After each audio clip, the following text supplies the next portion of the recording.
The biggest innovations occur at the interfaces of the life sciences, engineering, and informatics. So going back to those roadmaps, we dusted off a project that was probably 6 years old. For 6 years, we've been working on flow cell library prep. But we never really found a niche for those types of technologies. We never saw a large advantage of why someone would use that. Recently, with our movement to more and more translational work that we're doing, we dusted off that project, and the life science people and our bioinformatics people got together, and they started looking at what that project was doing. From that interaction between our biochemistry, our flow cell chemistry, and our bioinformatics people, we came up with Constellation map read technology. There's two things I want you to take away from Constellation map read technology. It is reimagining where short reads can go. We are on another trajectory of where SBS chemistry is going to take us. That's number one.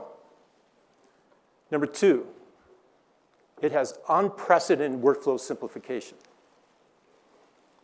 If you take away anything from the symposium, those are the two things. So how do we get there? Well, first of all, I want to orient you to what a flow cell looks like. A flow cell has 8 lanes. It's been patterned with nano-imprint lithography, and that's where we create the wells where all the clusters grow. In that well, there's hydrogels, there's the primers. Now, if you envision taking transposase technology and immobilizing transposomes in those clusters and those wells, that creates a tremendous advantage.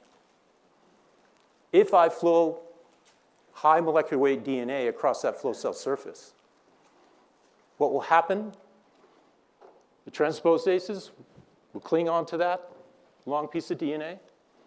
It'll tagment it. It'll form a cluster. And I'll have original short read technology.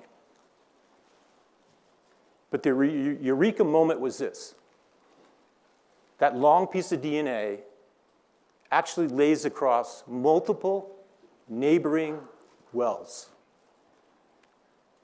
And if we could associate those sequences of those clusters with its neighbor, the next neighbor, and the next neighbor, now we have 2 pieces of information. We have the sequence information from the cluster, as we always have, but we also have spatial information of cluster to cluster that is associated together. Okay? So I'm going to walk through very simply what I just said.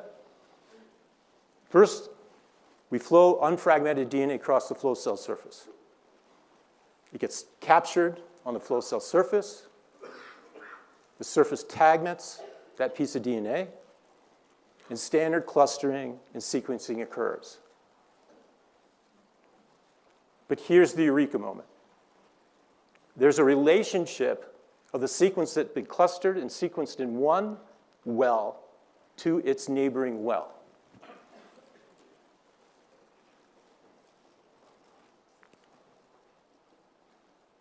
And what you get is, if you informatically follow the sequence context from one well to the next, you start to lay out patterns like this. Now, I'm sure everyone in the audience is saying, well, that's just a cartoon, Steve. It's not. It's real data where we're linking well to well to well to well, meaning sequence information to sequence information to sequence information. Now, is there any sense of reality here? Well, I had a mentor that says, well, if you don't know what you're doing, just go look at it. So this is what we did. This is a high molecular weight piece of DNA, a single molecule on the surface of the flow cell, dyed with a fluorescent dye. And as you can see, that long piece of DNA lies across well after well after well after well after well. The power of Constellation map read technology is bringing that sequence information in each individual cluster and associating it with that single piece of DNA. So what does it get us? First of all, it makes the number of reads used in mapping highly productive. Because those reads we threw away because we didn't know they went are now associated with that second piece of information. The outcome of all that is if we just compare the mapping ability in the first graph to the left there with the PS2 gene, in regular short-read technology, you see those gaps to the left. Now, this gene has a 20 kilobase, 90% homology region. Normal short-read technology cannot get through that gene. But bringing these two pieces of information together, we map through that gene, as you can see in the Constellation read picture there at the bottom. So what do we do all that? It's giving us expanded long-range information in the same flow cell using the same chemistry. Now I want to turn your attention to the graph on the right. So this is a co-location plot where we have the reference genome sequence on one axis and the measured genome sequence on another axis. If they're perfectly aligned, you see a heat map going diagonal to diagonal. If there's perturbations in the measured versus the reference, you start to see geometric patterns arise in that perfect diagonal. This example is a F8 gene that has a balanced inversion.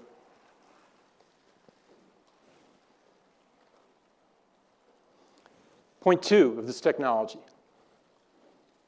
This is the library prep. It's so simple that I can do it and Jacob has done it. So that's the litmus test at Illumina. They let the executives come into the lab. As you can read through this, you have one tube you put into the cartridge. You have a second tube you put in the cartridge. You dilute your DNA in the third tube that goes in the free space in the cartridge. You put that cartridge in the X, you press go, and you sequence. That's it.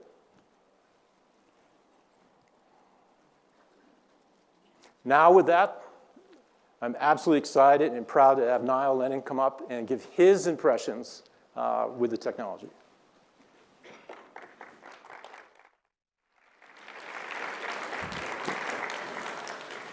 Thanks, Steve, and thanks to Illumina for inviting me to give this talk here today. So yeah, I really want to just give our first impressions and some thoughts on potential applications for this technology. Just my disclaimers. All right, so obviously there's lots of applications for sequencing, and many of us do lots of different things. For purposes of this, I really wanted to focus on just the genome, right? The sort of the human genome kicked off a lot of what we all do. And today, we use human genome sequencing across a variety of applications that really span our lifetimes, right? From earliest embryogenesis and development through old age, we all accumulate low-level somatic mutations throughout our lifetimes, and there's a lot of interest in really studying that level of somatic mosaicism in the genome now. Newborns, we've seen new studies come out recently, of course, on the application and the benefit and potential clinical utility or public health utility of doing whole genome sequencing of healthy newborns and understanding the ways to implement that at scale. Of course, if a baby is born that has critical illness, we've seen folks like Steve Kingsmore and others really show the benefits of being able to do rapid whole genome sequencing to get to underlying causes of some of these NICU conditions.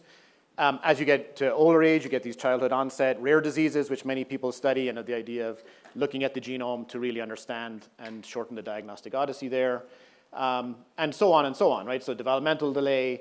And then at the sort of the meta scale, we've all seen the benefits of doing sort of nation or cohort level sequencing. You know, UK Biobank, the All of Us research program, the idea of that aggregating as many people as possible from as many different genetic ancestries will really give us power to do gene disease associations for common disease and for cancers, and develop models like monogenic or polygenic risk scores to look at disease risk to really power preventative medicine. And of course, cancer, being a disease of the genome, has lots of applications for genome sequencing too. And this is not an exhaustive list. These are all just projects that our group are involved in with many partners across the industry in advancing the use of genome sequencing in these areas. So when you think about human whole genome sequencing as an assay, what would you actually want? What's our wish list, right? Many of us operate lots of technologies because no one method does everything. And so what would we really want to do this at scale at a population level or in a healthcare setting? So we want simplicity. We really want it not to be a complex process. We want to capture as much of the variation in the genome as we can with a single assay. And ideally, as you get into then analyzing and interpreting, you want to be able to ideally do things like phasing, right? Understand what allele various variants are on so you can better interpret them, find compound hits, et cetera. And ideally, you'd also be able to get epigenetic modifications as well, right? So that's kind of the wish list for whole genome sequencing. So what did we do? Well, we were fortunate enough to be able to work with the Illumina R&D team, both in the US and the UK, to get access to this Constellation protocol. I will point out when we got first access to it, it wasn't called Constellation. It's gone through a few name changes since then. But we got access to a protocol. And you know, we get offered access to many protocols all the time in our lab. And sometimes we're excited to try something, and sometimes we're like, not really. But this one was really exciting to try. This was really cool. And what do we do? So they described what the method was. We were like, wow, that could be really interesting. We wanted to test it on real-world samples. So we have in our lab samples that we had previously sequenced, that we'd identified clinically meaningful variants in. We have, of course, our usual favorite benchmark samples. We also wanted to throw a few curveballs at the Illumina team because they'd never run this with saliva before. And so we said, well, in the real world, we'll get all kinds of different types of material. What will it look like then? And Steve pointed this out, but Michelle, who's here, who did sort of the lab work, you know, was kind of, you know, amazed when she came to me the first time and said, this is crazy simple. Like how we would standardly do library prep, we do library prep a lot. You know, how you do it for Constellation is, there's no library prep, right? And if you've been in the genomics tech world for a while, you'll remember that many groups have promised this. This is the first time in 19 years I've seen someone actually come up with a method that has no library prep. There's no adapter ligation, there's nothing. You just put the DNA on the sequencer. It's crazy. And it works. And so Steve showed a version of this. I think this was a visualization of one of our data sets, sort of zoomed in, and so you can see the molecules kind of represented on top of the wells. If you zoom in a little bit further and then add the mapping information, you can actually see the genomic distances between the related sequences from different wells. And so that kind of gives you a sense of the kind of data we're getting out, these kind of spans. And again, if you've been in this game for a while, you might remember, I don't know, like 7 or 8 years ago, maybe longer, we had a method called mate pair libraries, right, where you would make these kind of jumps. And it was a 3-day sample prep protocol, and you needed 10 micrograms of DNA to start. And it was super complicated, and you would get some jumping information, but it was really hard. But compared to, just going back, just to reiterate, we didn't have to increase the amount of DNA. This was 350 nanograms. So that's a real-world amount of DNA that you would get from most any sample. So that was pretty impressive.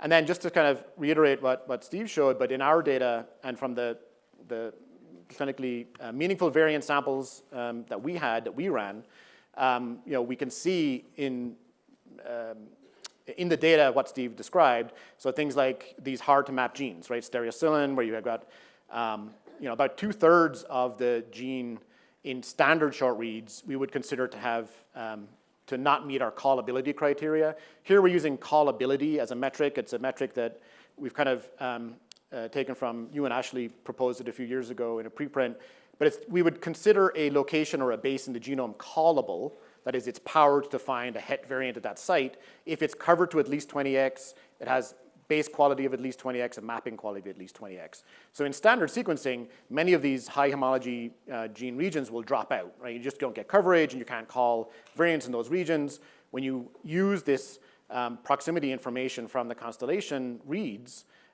you can actually now recover the mapping, right? Because the mapper before says, well, it could be here, it could be way over here, I don't know where to place it uniquely, but because it has proximity information of, well, the neighboring well that's only a few thousand bases away is this, it's much, much more likely that this maps here. So you get confident mapping again. And so you can actually start to recover variants that were incorrect in those low mappability regions before.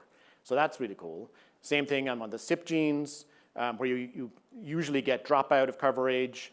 Now we can get full coverage back again.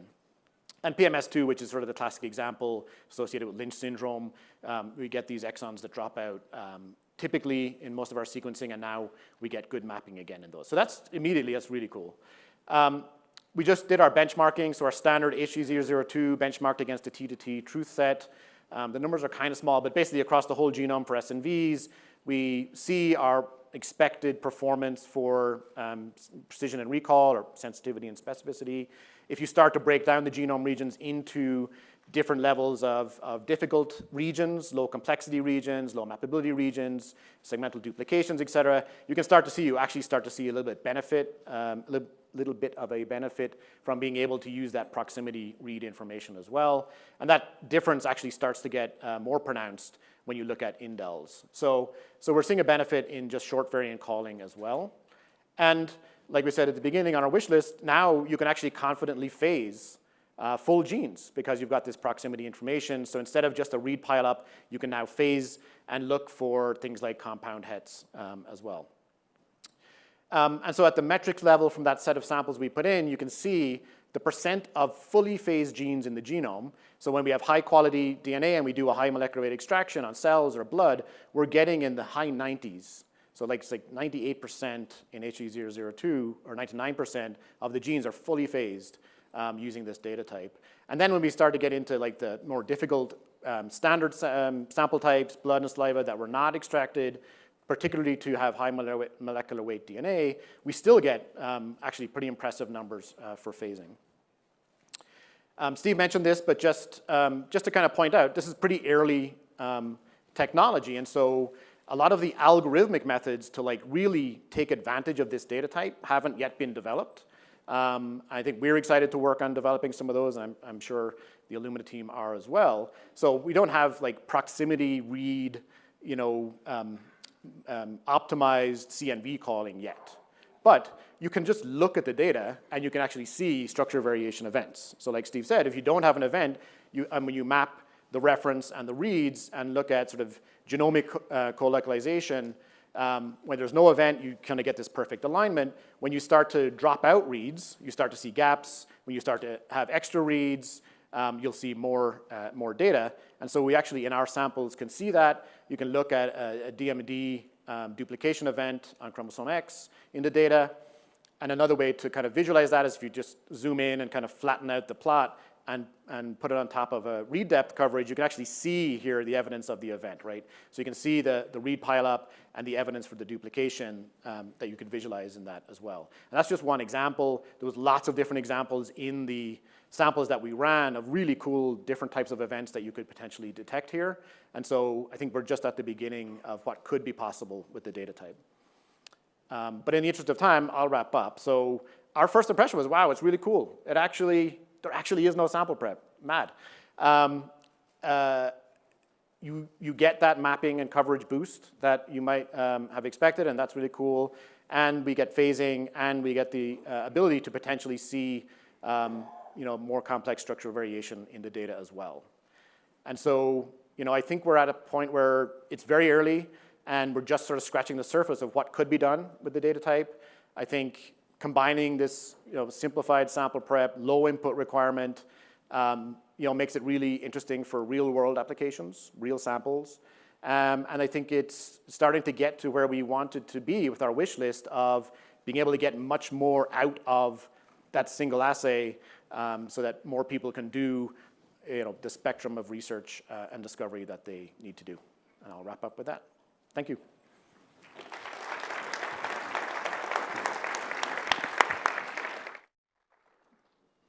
Thank you, Niall.